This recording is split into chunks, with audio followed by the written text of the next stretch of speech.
Yes. Okay. Now let's get into your life, Okay. Shane. What about you? I mean, where was your life affected in the middle of all of this? My life was completely, radically transformed. I was raised in a Christian home. My parents brought me up. And, Yeah. you know, even from a little kid, I believed in God. I knew that God was real. But as time went on, young people sometimes tend to, they tend to draw away from God for certain reasons. I think one reason is because many churches sometimes, I know the church that we went to at the time before we went to Brownsville was a very dry church. And when I would look in the Bible, I'd read the Word of God, and I would see when Jesus is on the earth, there was always excitement, there was always life, there was always things surrounding his life that brought life. And when I compared that to the church, I'm like, there is such a big difference with my church and what Jesus was like on the earth.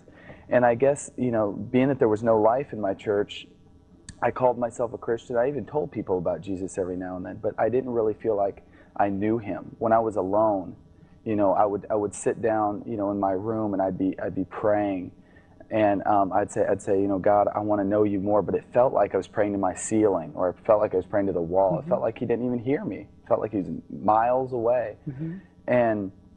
And I didn't understand that. I'm like, well, this just must be Christian life. This is Mm-hmm. as far as I'm gonna go. Mm-hmm. And then and I was doing things in my life that Jesus wouldn't do, but I didn't. It's like I didn't have conviction. There wasn't conviction for it. I was watching movies that I knew now. I know now Jesus would have never watched. I was listening to a lot of ungodly music and things like that. And so when I went to Brownsville, like he said, the first time, we saw people doing things that we weren't used to. Like some people were shaking, some people were weeping, some people were yelling, crying out or whatever. And it was just so different, so radical for me, that I said, Mm-hmm. let's get out of here. This is weird. And so we left, and then when we did end up coming back, I was so hungry. I was about 18 then. I said, Jesus, before I went into the church, I said, Jesus, if you're here, if it's you, I want my life to be changed, because I want to know you. I really want to know you. I'm tired of living religious. I'm tired of church as normal. I want to experience you. Mm-hmm. And when that happened, I went into the church that night, and God completely changed my life, because I opened my heart. I said, God, if this is you, I don't care about what looks weird to me. If this is you, I want to touch. And God came down that night and just changed me. I felt him. I mean, all I could do was stand there with my eyes closed. I had my hands lifted, which I never did in church before. Never lifted my hands or closed my eyes. And I just lifted my hands, and I just started to cry, because I could just feel just waves of the presence of the Lord. And I wasn't used to feeling that. And I went home, and I own like 75 movies, Hollywood movies, and a lot of non-Christian music. And also I was a collector. I collected like comic books, not Mickey Mouse comic books, but there's a lot of bad comic books out there now. Kids, collect, and because they were worth money and stuff. And I went home, and I went through each thing. I said, Jesus, do you approve of this? And if it was a movie, I would think back, and I know there's things in here that would quench the Holy Spirit. I got so serious with God. Okay. Because I knew if I got serious with God, he would get serious with me. And so me and my friend, I took all these things out, of my life that I thought were, sinful and holding me down. And I got rid of them. I threw them away. I burned a lot of stuff. And it just, from that point on, God's always still doing new things, revealing more things, like, Shane, you need to work on this, or Shane, you need to work on that. Yeah. But since that time, God's just radically changed my life. I went to the Brownsville Revival School of Ministry. I graduated from there. Was that a 2-year program? Yeah, it's a 2-year program. Yeah. Graduated from there, and we've been traveling, since. This is our 17th trip. 17th trip in 2.5 years. And just awesome experiences, just. No, I want to come back and talk about why it's important to get rid of the things that you got rid of. Okay. Okay. Why do you think it was important for you? Because I know I'm going to have people say, they won't write me and ask me that, Right. but I know there are the questions. Let's expand on that just a little bit, okay? Because is it simply just a no-no? Is it just wrong? Right. Or what was it? What would it do to you Right. that you felt you had to get rid of it for? I guess what it came down to, and what I even realize now looking back, is we've, in a sense, as Christians, and me as a Christian, I called myself, I was, the normal Christian guy. I went to church Sunday morning, Sunday night, Wednesday evening, I was involved in my youth group. I was a Christian, But now when I look back, and I see that, in a sense, when you compare Christianity to the Bible, we've gotten away from normality. We've gotten away from God's plan, I think, and the holiness. It's 1 John chapter 2, verse 6. It says, if we claim to live in Him, speaking about Jesus, we must walk as Jesus did. I mean, that's a high calling. And I think the things that I had in my life, like movies and music and things like that, it's just like God was saying, how serious do you want to get with me? Okay. How intimate do you want to get with me? Right. Are you willing, Shane, you love this music. Are you willing to give that up because there's lyrics in there that are not godly? And I tell you what, after all this happened, after I got rid of those things, God put such a desire in my heart for worship music and evangelism. I mean, it was almost immediate.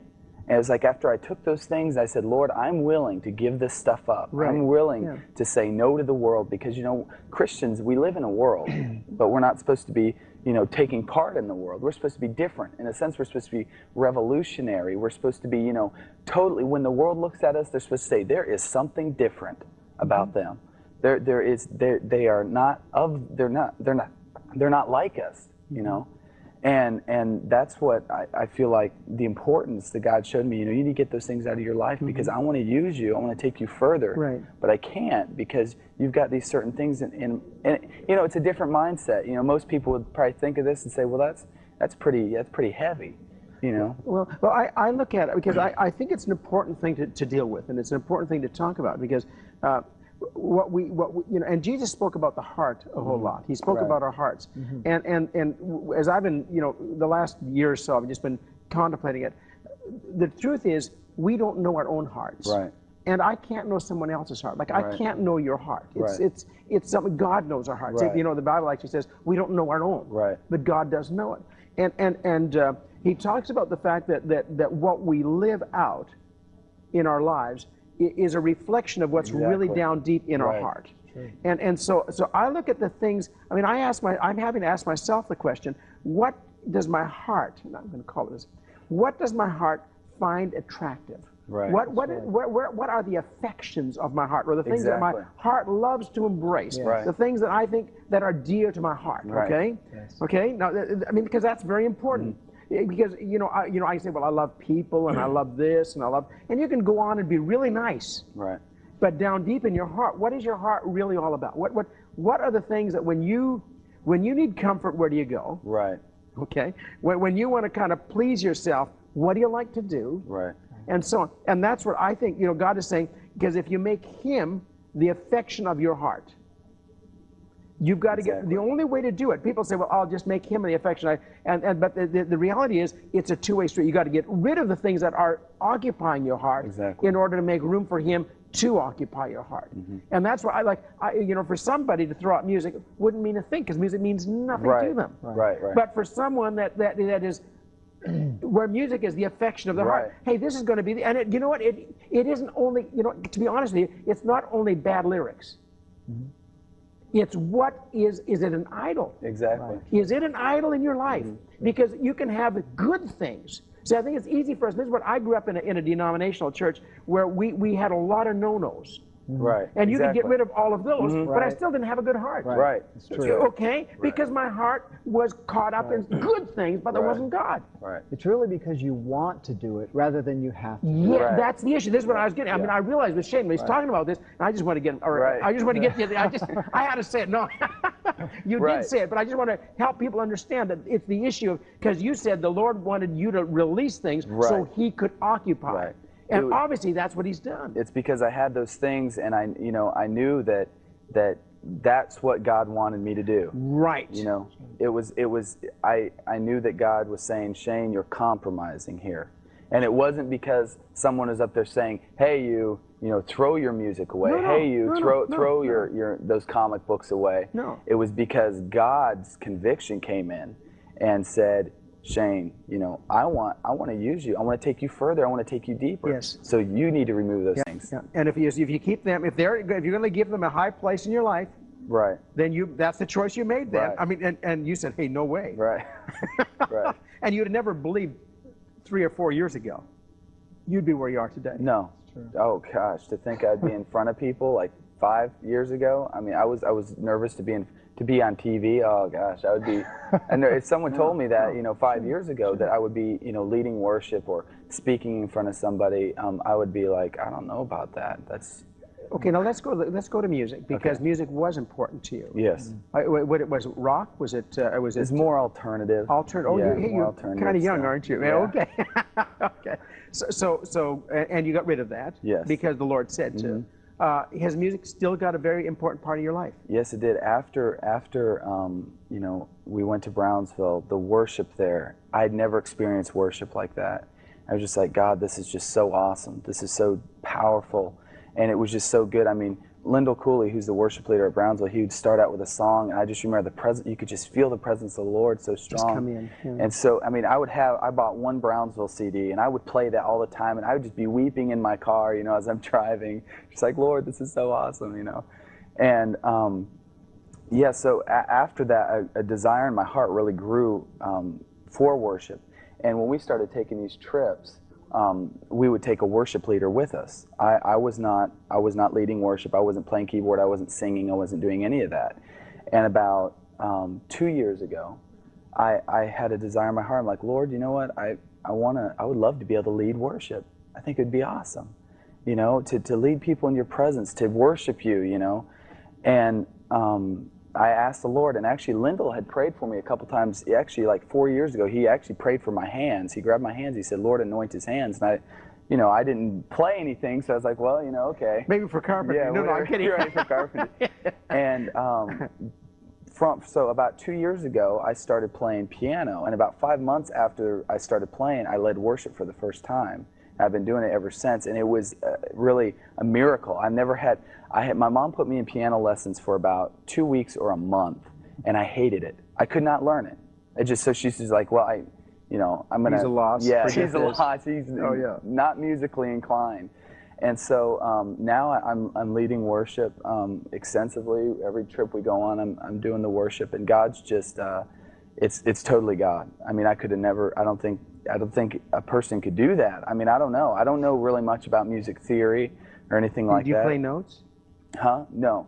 I play by chords now and by ear. You know, so that's what you do. That's what I do. And you write music? Yes. Yeah. We just produced a CD. Yeah, that's I'm gonna throw it up here. Yeah. Yeah. I just produced a CD that came out about 6 months ago. Yeah. Something like that. And 3 of the songs on there are not my own, but the rest of them are my own. 7 are my own. And it turned out really good. It's a high budget, you know, it's recording. A high quality, yeah. just an excellent CD. Yeah. Playing on the radio station in Pensacola and in other yeah. around. I had a guy